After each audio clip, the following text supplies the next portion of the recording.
Stay order নিয়ে তারা নির্বাচনে অংশ নিয়েছে এবং নির্বাচন কমিশনও অভিযোগ করেছে যে তারা অনেক ক্ষেত্রে ছাড় দিয়েছে শিক্ষকতা এছাড়া দ্বৈত নাগরিকের বিষয় নিয়েও অনেক প্রশ্ন উঠেছে। এরকম অভিযোগ করেছে যে অনেকে দ্বৈত নাগরিক এবং তারা প্রয়োজনীয় যে ডকুমেন্ট না দিয়ে তারা নির্বাচনের প্রতিদ্বন্দ্বিতা করার সুযোগ পেয়েছেন এবং এই দুটো যখন ঘটেছে তার তাৎপর্য আছে। প্রথমত এইসব সমস্যার সমাধান, এইসব সমস্যা উদ্রেক হতো না, এইসব সমস্যার সৃষ্টি হতো না যদি নির্বাচন কমিশন আমাদের যে নির্বাচন ব্যবস্থা সংস্কার কমিশনের পক্ষ থেকে আমরা যে সুপারিশগুলো করেছিলাম, আমরা একটা সুপারিশ করেছিলাম যে 6 মাস আগে যে ঋণ খেলাপিদের ঋণ রেগুলারাইজ করতে হবে এবং অব্যাহত ঋণ খেলাপিদের কোনোভাবেই তাদেরকে নির্বাচন অংশগ্রহণ করতে দেওয়া হবে।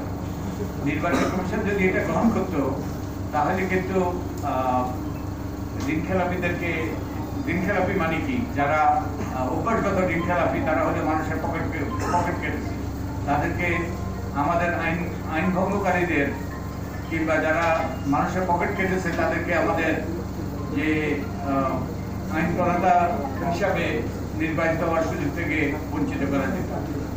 তো এটা একটা যোগ্যতা সৃষ্টি হয়েছে। আর যেটা নির্বাচন কমিশন করেছে তার আগে যে আদালত যে তাদেরকে সুযোগ দিয়েছে এবং আমরা জানতে চাই কি বিবেচনার সুযোগ দিয়েছে,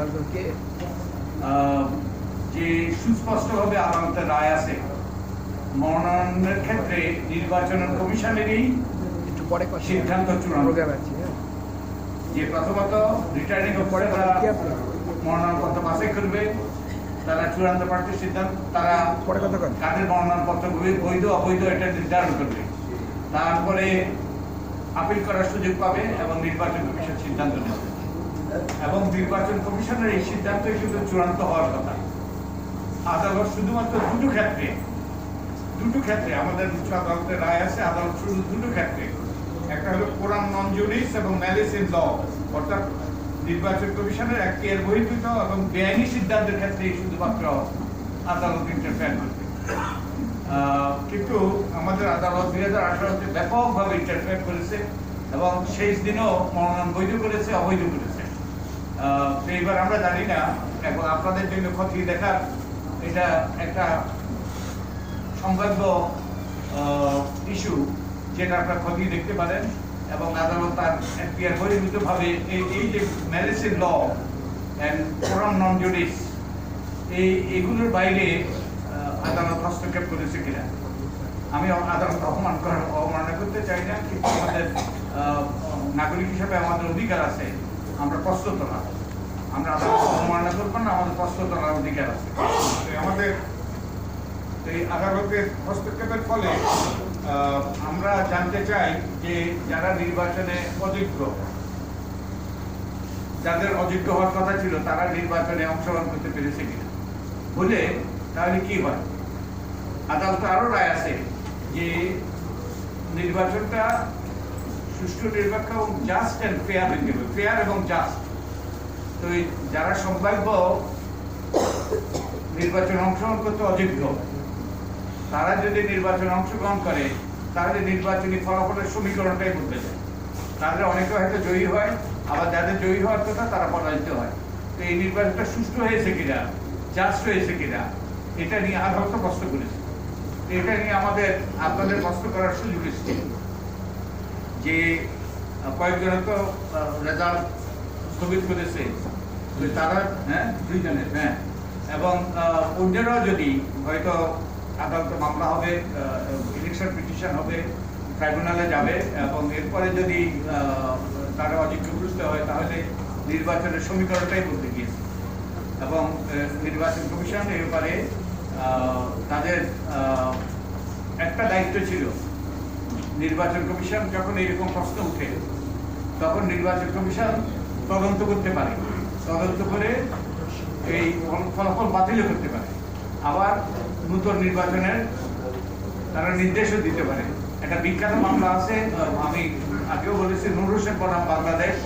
এই নূর হোসেন বনাম বাংলাদেশ মামলায় সেই নূর হোসেন, সেই নারায়ণগঞ্জের নূর হোসেন আর সেই নজরুল ইসলাম, নূর হোসেন বনাম নূর হোসেন নারায়ণগঞ্জের সাতকুপের সাথে যারা জড়িত, তাদের মামলায় বিচারপতি এবার সুস্পষ্ট রায় দিয়েছে, যদি নির্বাচনের সময় কারচুপি কিংবা নির্বাচন জাস্ট এবং ফেয়ার হয়েছে কিনা নিয়ে যদি প্রশ্ন ওঠে, তাহলে নির্বাচন কমিশন তদন্ত সাপেক্ষে সেই নির্বাচন বাতিল করতে পারবে এবং নির্বাচন কমিশন পুনর্নির্বাচনের নির্দেশ দিতে পারবে।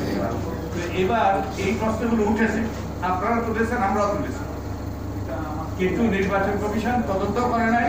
নির্বাচন কমিশন বরং যেটা করেছে, তড়িঘড়ি করে গভীর রাতে তারা সেই গ্যাজেট প্রকাশ করে দিয়েছে। গ্যাজেট প্রকাশ করার একটা তাৎপর্য হলো, নির্বাচন কমিশন যখন গ্যাজেট প্রকাশ হয় তখন নির্বাচন কমিশনের এটা উত্তর হয়ে যায়, তারা হাত মুছে দিয়েছে, তাদের আর কোনো কিছু করণীয় নাই। ওটা ইলেকশন পিটিশন এবং ওটা ওই যে আদালতের এই যে কি বলে এটাকে, যে ট্রাইব্যুনাল এটা সিদ্ধান্ত নিতে হবে, নির্বাচন কমিশনের আর কিছু করার নেই। কিন্তু যেটা নির্বাচন কমিশনের করা উচিত ছিল, যেহেতু এই প্রশ্নগুলো উঠেছে তড়িঘড়ি করে, এবং আমরা নির্বাচন কমিশন অনুরোধ করেছিলাম যে নির্বাচন কমিশন এগুলো তদন্ত সাপেক্ষে এই ঋণ খেলাপি এবং দ্বৈত নাগরিক এবং অন্যান্য যেসব ক্ষেত্রে অযোগ্যতা আছে সেগুলোর ব্যাপারে তদন্ত করে সিদ্ধান্ত নিয়ে তারপর যেন এই যে গেজেট প্রকাশ করে। এবং আমরা এক্ষেত্রেও একটা গুরুত্বপূর্ণ আমরা সুপারিশ করেছিলাম, আমরা বলেছিলাম যে নির্বাচন কমিশন নির্বাচনের পরে 48 ঘন্টার মধ্যে তারা নির্বাচনটা সুষ্ঠু হয়েছে কিনা এটা সার্টিফাই। এটা গুরুত্বপূর্ণ, কারণ নির্বাচন কমিশনই স্বাধীন সাংবিধানিক প্রতিষ্ঠান নির্বাচন করার জন্য। এখন তারা যেটা করে, যেটা রিটার্নিং অফিসাররা যে ফলাফল দেয় এটাই তারা গ্যাজেট প্রকাশ করে দেয়। তারা যে গুরুত্বপূর্ণ প্রতিষ্ঠান, তারা তাদের সেই গুরুত্বপূর্ণ প্রতিষ্ঠানের সেই দায়িত্বটা পালন করে না।